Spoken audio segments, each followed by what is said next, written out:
8 de la mañana con 15 minutos, 8 con 15 minutos, y está con nosotros vía telemática el doctor Stalin Raz, abogado constitucionalista, experto en la materia, para conversar sobre la decisión que deberá tomar la Corte Constitucional una vez que se ha sorteado a los jueces que revisarán las demandas de inconstitucionalidad presentadas por 7 exasambleístas contra la muerte cruzada que dictaminó el presidente de la República, Guillermo Lasso. Doctor Stalin Raza, buenos días, bienvenido, les saludamos y acompañamos a Alexis Moncayo, quien le habla, Licenia Espinel.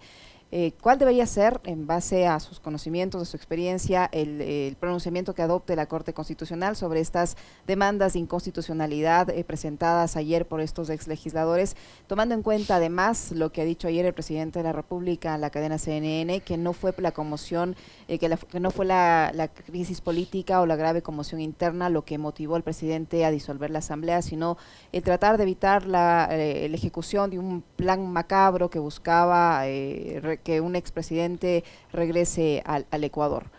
Buenos días, bienvenido. Buenos días, Licenia, Alexis, un saludo cordial a la audiencia. Eh, lo decidido por el presidente de la República yo he caracterizado de dos maneras. En lo jurídico he dicho que es inconstitucional y en lo político he sostenido que es un acto dictatorial.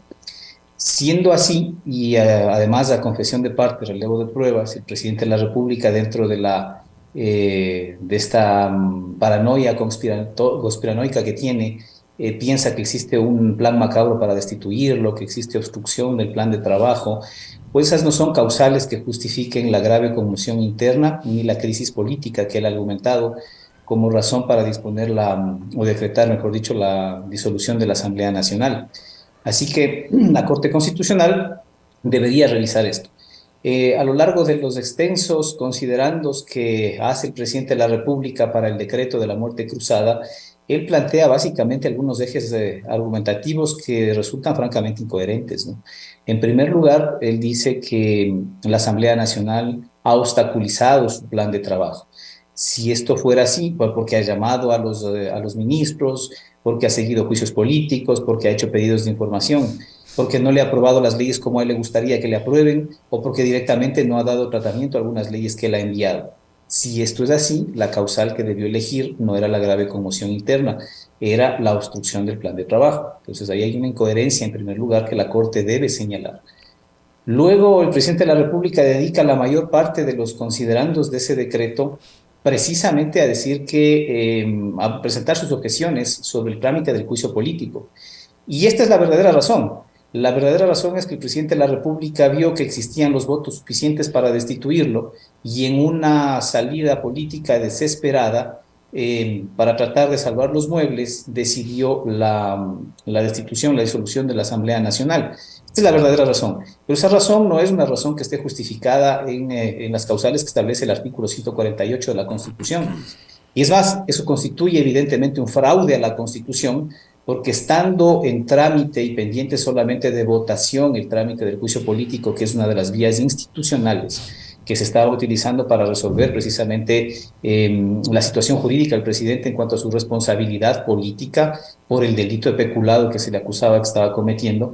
El presidente de la República decide obstaculizar ese proceso democrático y político que estaba llevándose adelante porque vio que las condiciones no le eran favorables y como niño emberrinchado lo que hace es, cuando ve que el partido le está siendo desfavorable, llevarse la pelota. Entonces, esto es lo que ha hecho el presidente y esa no es una razón justificada ni es una razón constitucional. Por lo tanto, la Corte, al recibir las demandas de inconstitucionalidad sobre este tema, debería revisarlas y debería pronunciarse de manera inmediata. Inmediata quiere decir para allá sobre los pedidos de suspensión del decreto de muerte cruzada que le han solicitado en esas demandas.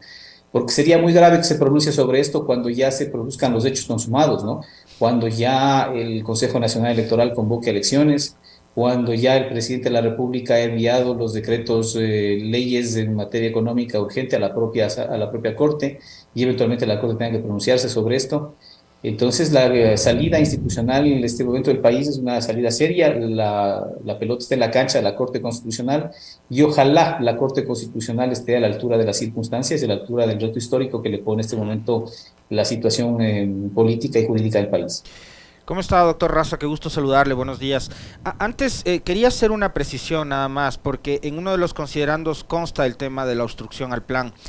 Dice que los acontecimientos políticos suscitados desde inicios de la gestión presidencial demuestran que la Asamblea Nacional y los bloques de oposición han buscado obstaculizar continuamente que el Ejecutivo, a través de 2 pedidos de destitución y 2 pedidos de revocatoria del mandato desde el año 2021, además la falta de colaboración por parte de la Asamblea respecto de distintas iniciativas legislativas remitidas por el Presidente de la República, han afectado la gobernabilidad y el normal desarrollo de las políticas públicas. Entonces, sí incluye el tema de la obstrucción, doctor, nada más de eso. Ahora, la Corte Constitucional ¿tiene plazos para tramitar esto? ¿Cuánto tiempo podría tomarse, a pesar de que ya ha habido sorteo y hay jueces que se van a encargar de las causas y demás? Sí, bueno, sobre la precisión suya, efectivamente esa es la incoherencia que tiene el decreto ejecutivo, porque si el presidente de la República argumenta que la Asamblea Nacional le ha obstaculizado, le ha obstruido el plan de trabajo, Ujú, entonces la causal no es la de grave conmoción, Ujú, la causal es la de obstaculización del plan de trabajo. ujú, Y esto es lo que el presidente no ha acertado a resolver. ujú, El presidente de la República ha dicho que tiene el decreto de muerte cruzada firmado sobre su despacho, su escritorio, desde el día 1 en el que la Asamblea Nacional empezó a ejercer sus funciones. ujú. Y entonces tenía todo el tiempo suficiente como para fundamentar adecuadamente ese decreto y Claro. vemos que es absolutamente incoherente. La Corte tiene que detectar esas incoherencias, así como la Corte tiene que detectar también el hecho de que el presidente de la República se basa o pretende fundamentar la grave crisis política y la conmoción interna en hechos futuros, eventuales, Ujú, posibles, potenciales, como la eventual salida a manifestaciones de los grupos sociales. ujú. Entonces, sobre ¿Sabe hechos. qué, Doc? Hace rato cuando estaba en el comentario yo, porque lo que usted acaba de decir es real. Si los ciudadanos se toman la molestia de ir revisando el decreto párrafo por párrafo, va a encontrar múltiples contradicciones, más allá de la que usted nos ha señalado o la que podemos nosotros mencionar acá. Pero yo así a vuelo de pájaro notaba, por ejemplo, que, fíjese, que se enfrenta una crisis política al existir incertidumbre sobre la capacidad de los órganos del Estado de cumplir sus funciones apropiadamente y atender las necesidades ciudadanas por la confrontación que se ha dado desde el legislativo hacia el ejecutivo desde el inicio de mi gestión. ¿Se acuerda quién fue presidenta de la Asamblea al inicio de la gestión? Y con los votos de quién fue elegida presidenta. Absolutamente. En principio hicieron, mejor dicho, traicionaron un acuerdo político al que habían llegado y terminaron pactando con otros grupos Con Pachacuti, la izquierda democrática, tránsfugas pusieron a Zori de y además con presidente. tránsfugas que hicieron gala de su transfugismo desde el inicio de la gestión en la Asamblea Nacional y así se han mantenido hasta ahora los pseudo independientes, ¿no? Ujú, Entonces, sí, sí, esas son las razones que tuvo el presidente de la República. En realidad, lo que pasa es que al presidente de la República le estorba que exista un parlamento. Lo que pasa es que el presidente de la República le estorba que exista un contrapoder, que le señale y que le diga que no está haciendo las cosas bien, que le fiscalice y que también le diga que sus leyes, que son leyes contrarias a los intereses nacionales, tienen que ser modificadas o directamente rechazadas. ujú. Entonces, claro, ahora fíjense ustedes cómo tan cómodos se encuentran y ufanos los ministros de gobierno, del gobierno cuando ingresan al Palacio de Carondelet, según hemos visto en las tomas de los medios de comunicación, y anuncian orondos que mandarán pronto las reformas laborales a la Corte Constitucional para establecer la precarización laboral, para restar derechos a los trabajadores. ujú. Pronto van a mandar también las leyes o los decretos leyes de carácter urgente sobre los TLCs.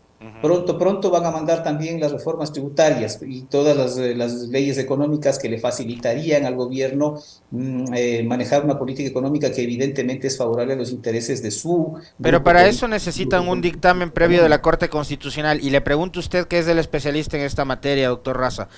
Lo que ha manifestado, por ejemplo, el ministro de Trabajo, Patricio Donoso, de que van a enviar por decreto ley reformas laborales. ¿Es posible? ¿Es eso materia económica urgente? Fíjese que el propio ministro de Gobierno salió a desmentirle hoy en Ecoavisa al ministro de Trabajo, que ya estaba festejando que no tiene parlamento y que va a poder mandar su ley precarizadora. Y le dijo, no vamos a analizar bien jurídicamente esto porque no sabemos si propiamente se trate de un proyecto de ley en materia económica urgente. Y yo creo que se lo van a pensar bien, además por la consecuencia política que puede tener semejante proyectito de decreto ley.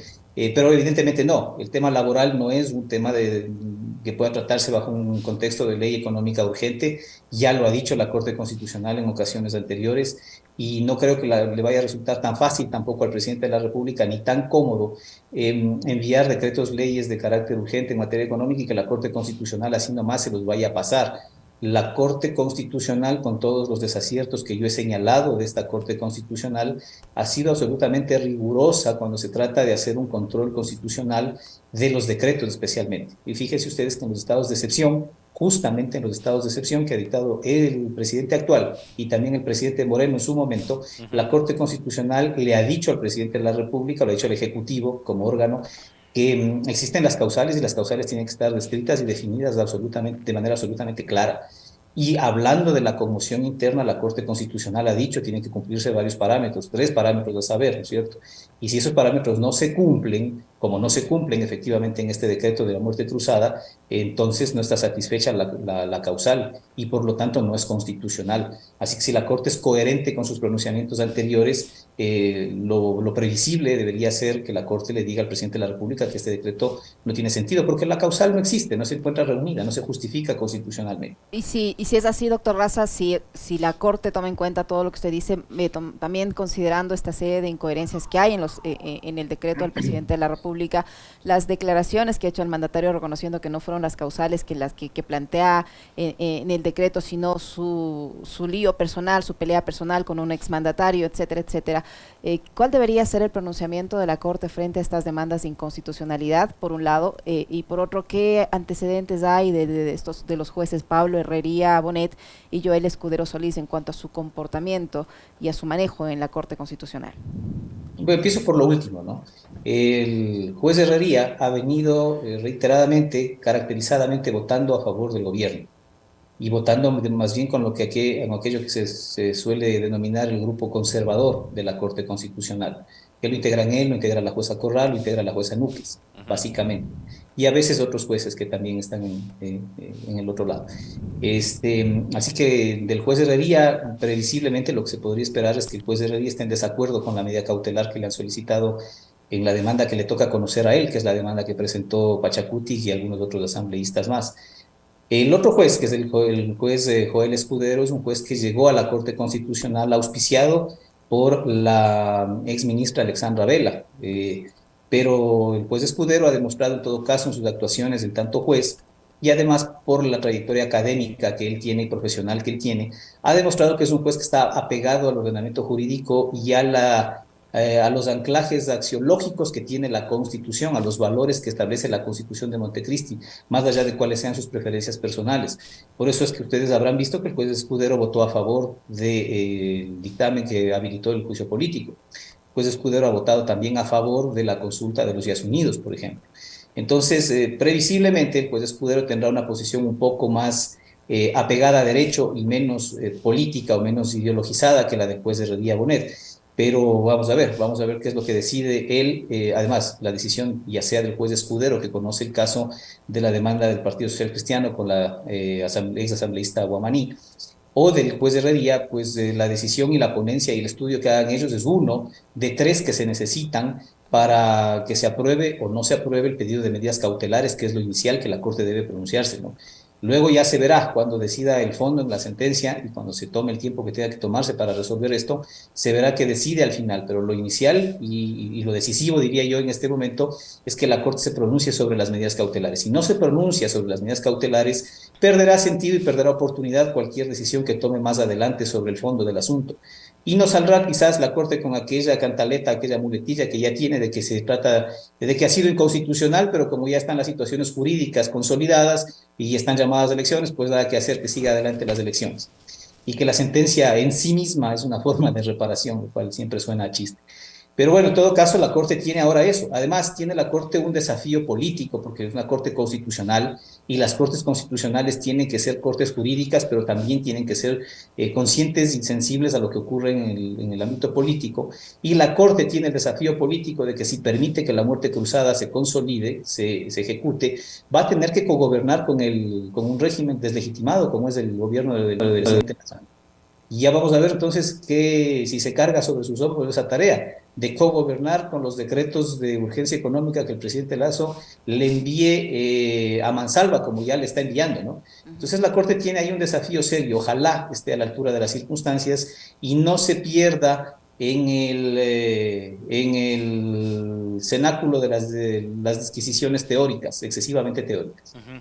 Oiga, doctor Raza, yo entiendo que acá, digamos, estamos hablando de los argumentos que puedan utilizar jueces constitucionales, pero ¿puede influir en algo la política? Porque los nombres que usted nos dio hace un momento son nombres que siempre se comenta mucho sobre sus vínculos con determinada organización política. Y hoy, por ejemplo, sabemos que Guillermo Lazo no le resulta del todo afectivo a Jaime Nebot, y Jaime Nebot es un político que, si bien uno puede creer, digamos así superficialmente, que es un político que está atravesando horas bajas y anda medio alicaído, ha tejido redes, ¿no? Y una de esas redes alcanzó la Corte Constitucional. ¿Podría ser que Jaime Nebot utilice la Corte Constitucional como para ponerle un estate quieto a Lazo o no?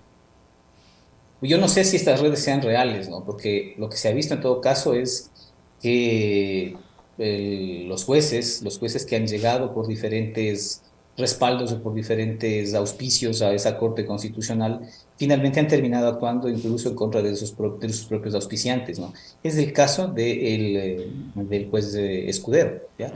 Y es el caso también, creo yo, del juez Herrería. El juez Herrería llegó con ciertos eh, auspicios de organizaciones de derechos humanos, él mismo era, me parece, director de un observatorio de derechos humanos, y en la práctica, en las de sentencias en donde él se ha pronunciado, en la generalidad, digo, no hay sentencias donde él obviamente ha tenido votos muy lucidos, digamos, pero en la generalidad él se ha alineado siempre con el grupo conservador de la Corte Constitucional y en las últimas decisiones ha estado votando a favor de los intereses gubernamentales.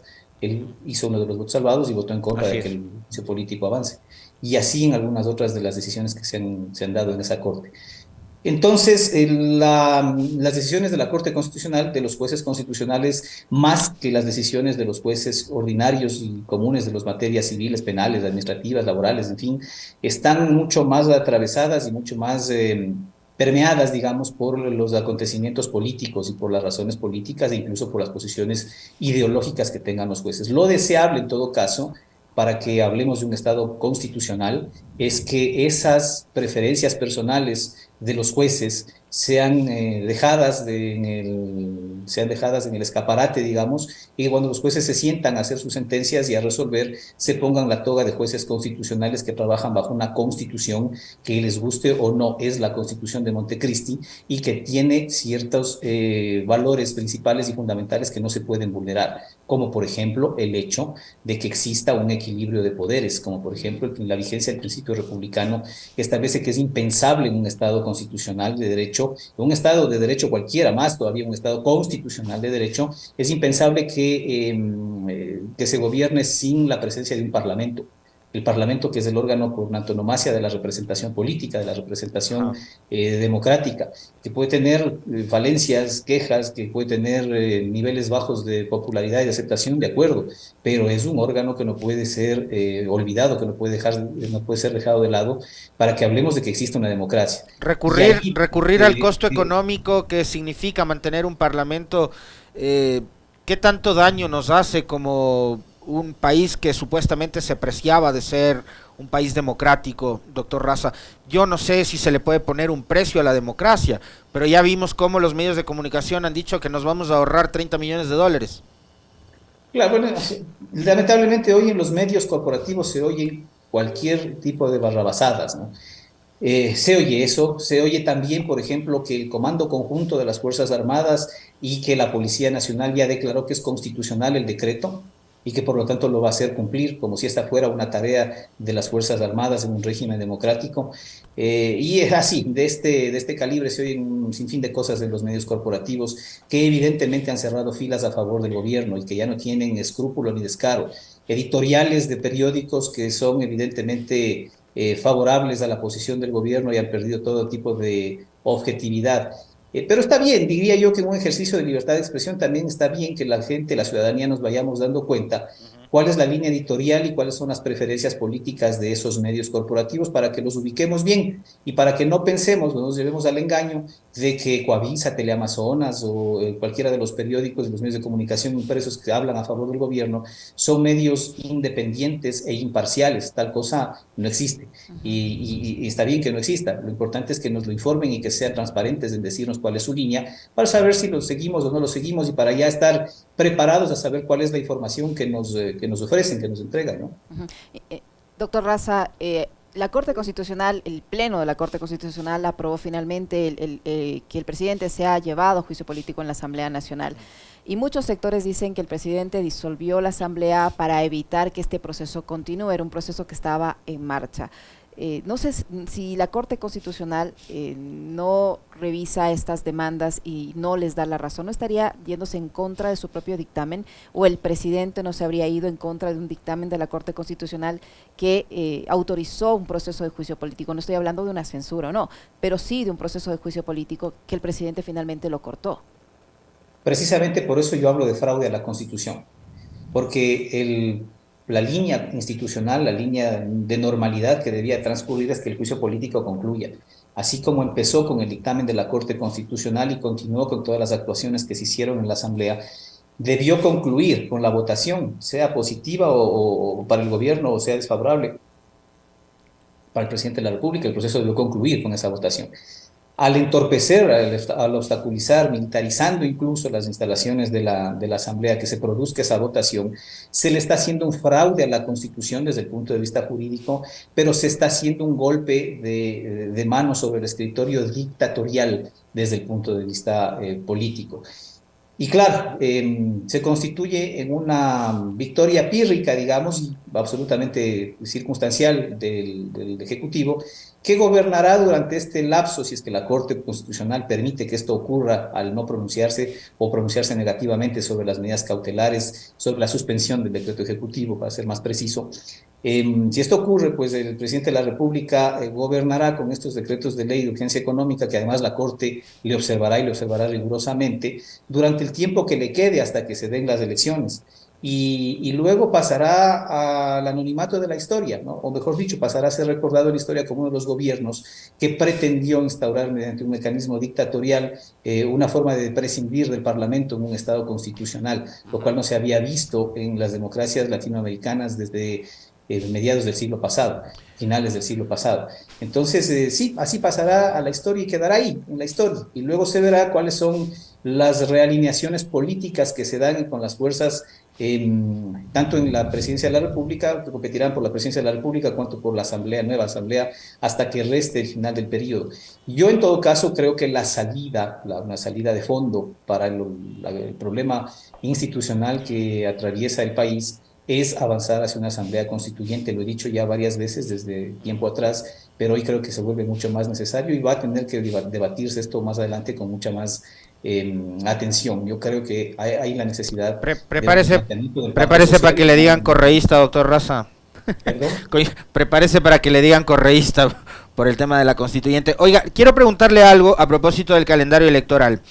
La presidenta Tamainda ha dicho 20 de agosto, elecciones anticipadas de presidente y asamblea, 15 de octubre, segunda vuelta, y en noviembre, posesión de autoridades. Si el 20 de agosto elegimos legisladores al mismo tiempo que presidencia y vicepresidencia, ¿no sería urgente para evitar que el país siga como va, que se posesione antes del Parlamento y no esperar hasta noviembre? Sí, ahí se va a producir un vacío Ya. que el Consejo Nacional Electoral va a tener que cubrir con su facultad normativa, porque recordemos que la Constitución establece incluso fechas para la posesión de los asambleístas y del presidente de la República, pero en circunstancias de normalidad. Dice que los asambleístas deberán posesionarse el 14 de mayo y el presidente de la República el 24 de mayo, cuando existen elecciones generales, pero esta siendo una situación excepcional, no establece esa posibilidad. Así que yo creo que el Consejo Nacional Electoral deberá regular esto de manera vía resoluciones, la facultad normativa que tienen, pero yo creo que sí, yo creo que los asambleístas y para que un Estado constitucional funcione de manera adecuada, digamos, es importante que los asambleístas se posesionen con anterioridad. Incluso yo diría yo que sí es absolutamente viable que lo hagan después de la primera vuelta electoral. Habría que ver en todo caso cuáles son las posiciones por las que se decanta el Consejo Nacional Electoral, que también es un órgano que tiene en su seno bastantes complejidades de tipo político, ¿no? Habrá que ver cómo van también por ahí las mayorías políticas que están estableciéndose. Yo en todo caso sí quisiera decir dos cosas que me parecen relevantes. La primera, que no es verdad este cacareo que andan haciendo ciertos constitucionalistas engominados en los medios de comunicación corporativos, de que el presidente de la República a su discreción, o sea, porque le da la gana al presidente de la República, califica la causal y nada más. Y nadie más tiene por qué objetarle ni decirle nada, que es a su juicio. Sí, la Constitución en el artículo 148 dice a su juicio, pero ese juicio no puede irse en contra de la Constitución. Pero ese juicio no puede irse en contra de la democracia ni en contra del ordenamiento jurídico. Para eso existe la Corte Constitucional. Y eso nos lleva a la segunda cosa que también quiero decir. Tampoco es verdad que los actos, que existan los tales actos políticos y que estos actos políticos no sean susceptibles de ningún control de tipo jurisdiccional. No existe un Estado de Derecho, y menos un Estado constitucional de derecho, órgano acto del poder público que esté exento del control judicial, jurisdiccional y en este caso la Corte Constitucional. Así es que por ahí nomás que esos argumentos de esos constitucionalistas interesados y sesgados vayan encontrando su límite. Ojalá la Corte Constitucional se los diga y se los diga con claridad para que nunca más repitan ese tipo de cosas. Porque con esos argumentos, doctor Raza, están tratando de imponer esa idea de que la Corte Constitucional ni siquiera debería admitir estas demandas de inconstitucionalidad porque el decreto no tiene por qué pronunciarse sobre un decreto porque es un acto administrativo, un acto ejecutivo, etcétera, etcétera. Hay un debate sobre el tema del decreto con ese argumento de que el presidente tenía libre albedrío para decidir la causa y punto. No, porque en el Estado constitucional ningún funcionario puede hacer lo que le da la gana. Todo funcionario puede hacer lo que le parezca razonable, sí, claro. Puede aplicar discrecionalmente sus facultades, sí, claro. Pero esas facultades y ese ejercicio está sujeto a la responsabilidad de que sus actos sean revisados por los órganos jurisdiccionales competentes, y en este caso por la Corte Constitucional. Es que ese argumento no va por ahí. Y sobre la naturaleza jurídica del decreto ejecutivo, adelanto desde ya, porque parece que también por ahí andan algunos perdidos por ignorancia y otros por Conveniencia intereses. seguramente. El acto que expidió el presidente de la República es un acto normativo, porque está dictando una norma jurídica de carácter secundario. Hay normas jurídicas primarias, aquellas que nos imponen deberes, obligaciones, aquellas que dicen usted tiene que pagar alimentos si tiene un hijo, aquellas que nos dicen usted tiene que pagar los salarios justos y los salarios adecuados a sus trabajadores. Estas son normas primarias, nos imponen obligaciones. Pero hay normas secundarias. Estas normas secundarias, que son normas jurídicas, también son normas que confieren facultades, confieren poderes a los órganos del Estado, o les modifican o les quitan. Y esto último es lo que ha pasado con el decreto ejecutivo. Él está modificando la estructura de competencias y de facultades nada menos que de un órgano del poder público, quizás uno de los más importantes, que es la legislatura. Entonces, se trata evidentemente de un acto normativo. Por ahí que no se pierda, ni por ignorancia ni por interés. Muchísimas gracias, doctor, por habernos acompañado. Muy amable. Gracias a ustedes. Un saludo cordial. Gracias, Lo doctor. propio.